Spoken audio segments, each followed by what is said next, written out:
الحمد للہ رب العالمین والصلاة والسلام علی سید المرسلین نبینا محمد وعلی آلہ وصحبہ اجمعین۔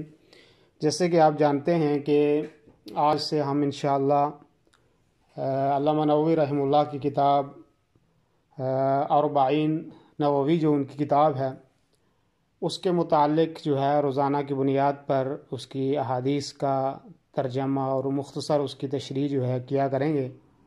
قبل اس کے کہ ہم یہ درس شروع کریں اس سے پہلے کچھ چیزیں علم کے متعلق مجھے آپ سے کرنا ضروری ہیں، اور آپ جانتے ہیں کہ مسلمانوں کے لیے سب سے عظیم وحی جو نازل ہوئی اور سب سے پہلی وحی جو آئی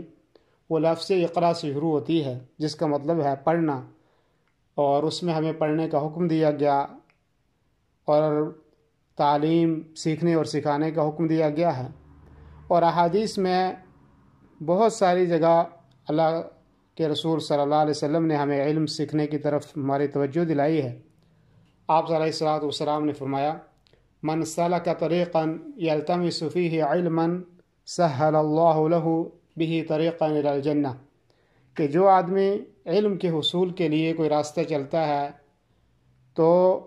اللہ رب العالمین اس آدمی کے لیے جنت کا راستہ آسان کر دیتا ہے۔ گویا کہ علم کے حصول کے لیے جو آدمی جا رہا ہے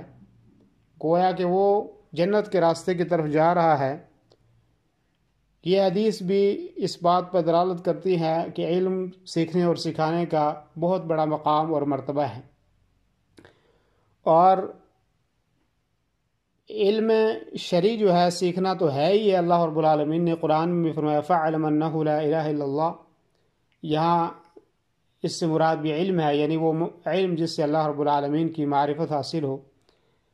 پہلی بات تو ہمیں علم سیکھنا ہے، اس کی بہت ساری دلائل ہیں۔ اللہ تعالیٰ نے قرآن میں بھی فرمایا هَلْ يَسْتَوِي الَّذِينَ يَعْلَمُونَ وَالَّذِينَ لَا يَعْلَمُونَ، کیا وہ لوگ کہ جو علم سیکھتے ہیں اور وہ لوگ کہ جو علم والے نہیں ہیں برابر ہو سکتے ہیں؟ تو ظاہر بات ہے برابر نہیں ہو سکتے، لیکن علم کے ساتھ ساتھ اس کے اوپر عمل کرنا بھی ضروری ہے۔ مجرد علم حاصل کرنے کا فائدہ نہیں ہے، بلکہ اس کے اوپر ہمیں عمل بھی کرنا ہے، اور عمل سے ہی ہماری زندگی جو دنیا کی ہے وہ بھی بنے گی اور آخرت کی بھی بنے گی۔ مجرد علم سیکھنا بے شمار غیر مسلمان بھی سیکھتے ہیں، بڑے بڑے، حتیٰ کہ نصارہ میں بہت بڑے بڑے فقیہ ہیں جو کتب فقہ کو پڑھتے ہیں، لکھتے ہیں اور ان کی تشریحات کرتے ہیں، لیکن مقصود جو ہے وہ عمل ہے، اور اگر عمل نہیں ہے تو یہ ہمیں جہنم کا مستحق بنا دے گا، یعنی جہنم میں داخلے کا ذریعہ بن جائے گا کہ ہم نے عمل نہیں کیا۔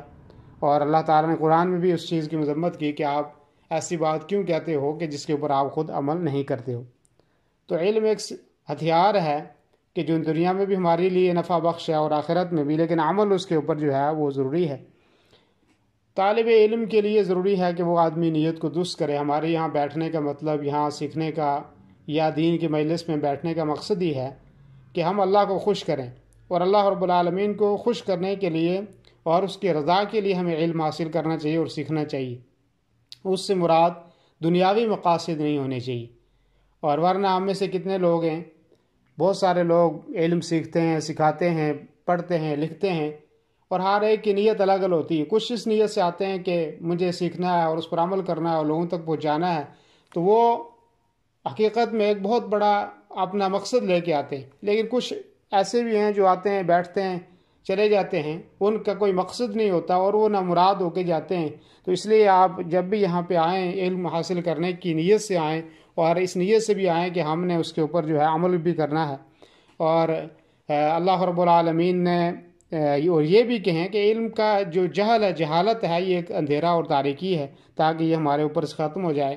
اور ہم جو ہے علم سیکھ سکیں۔ اور علم سیکھنے کے آپ کو پتہ ہے کہ اللہ رب العالمین ہمارے سینوں کو اس کے ذریعے سے کھولتا ہے، اور یہ شریعت جو ہم پڑھ رہے ہیں اس شریعت کی حفاظت کرنا ہماری ذمہ داری ہے، اور یہ تبھی ہمیں یہ ذمہ داری پوری ہوگی جب ہم اس علم کو پڑھیں گے، سیکھیں گے، اس پر عمل کریں گے، اور پھر ہم لوگوں کا دفاع بھی کریں گے جو لوگ اس شریعت کے اوپر طرح طرح کی باتیں کرتے ہیں، تاکہ ہم ان کا دفاع بھی جو ہے وہ کر سکیں۔ تو یہ چند باتیں تھیں، اس لیے ضروری ہے کہ ہم علم کو سیکھیں اور سکھائیں لوگوں کو بھی، اور اس کے اوپر جو ہے وہ عمل بھی کریں، اور علم سیکھنے سے ہر دن جو ہے انسان کو اللہ تعالیٰ عزت دیتا ہے، اور ہر دن اس کے معلومات میں اضافہ ہوتا ہے، اور بجائے اس کے کہ جو لوگ جہالت کے اندر ہیں تو وہ روزانہ کی بنیاد پر ان کی زندگی ایک جیسی زندگی ہوتی ہے، کوئی نئی چیز ان کی زندگی میں نہیں آتی ہے۔ تو لیکن علم کے ساتھ ساتھ میں نے کہا کہ عمل ضروری ہے، اور عمل ہی وہ چیز ہے کہ جس سے بہت جلد آپ لوگوں کے درمیان عزت بھی پائیں گے، اور لوگوں کے درمیان آپ مقبول بھی ہو جائیں گے، اور لوگ آپ کی باتیں جلدی سنیں گے بھی۔ آپ کو پتہ ہے صلح حدیبیہ کے موقع پر جب اللہ کے رسول صلی اللہ علیہ وسلم نے خود اپنے سر کو منڈوایا تو سارے صحابہ کرام نے دیکھ کر منڈوا لیا، کیونکہ یہ عملی تطبیق تھی۔ اللہ کے نبی صلی اللہ علیہ وسلم نے عمل خود اس پہ عمل کیا تو سارے صحابہ نے اس کے اوپر جو ہے وہ عمل کر دی۔ اسی طریقے سے غزوے کے موقع پر اللہ کے نبی صلی اللہ علیہ وسلم نے سب سے پہلے کیونکہ رمضان کے روزے کی حالت میں اگر آپ سفر میں ہیں تو آپ روزہ نہ رکھیں تو کوئی حرج نہیں ہے، تو اللہ کے نبی صلی اللہ علیہ وسلم نے وہاں پہ پانی منگوایا اور روزہ افطار کر کے بتایا کہ میں نے افطار کیا، روزہ میں روزے سے نہیں ہوں۔ تو صحابہ کرام کو یہ پتہ چلا کہ اللہ کے نبی صلی اللہ علیہ وسلم روزے سے نہیں ہیں، تو ہم بھی روزہ نہ رکھیں، اور تاکہ ہم اچھے طریقے سے جہاد میں شرکت کر سکیں۔ تو یہ عملی تطبیق جو ہے وہ بہت ضروری ہے، اور عملی تطبیق تب ہی ہوگی کہ جب صحیح معنوں میں ہم لوگ جو ہے وہ علم کو پڑھنے کے بعد اس کے اوپر جو ہے وہ عمل کریں گے، اور عمل سے بہت جلد جو ہے ہماری دنیا بھی بنے گی، آخرت بھی بنے گی، اور لوگ ہماری باتوں کو بہت جلد انشاءاللہ سنیں گے بھی۔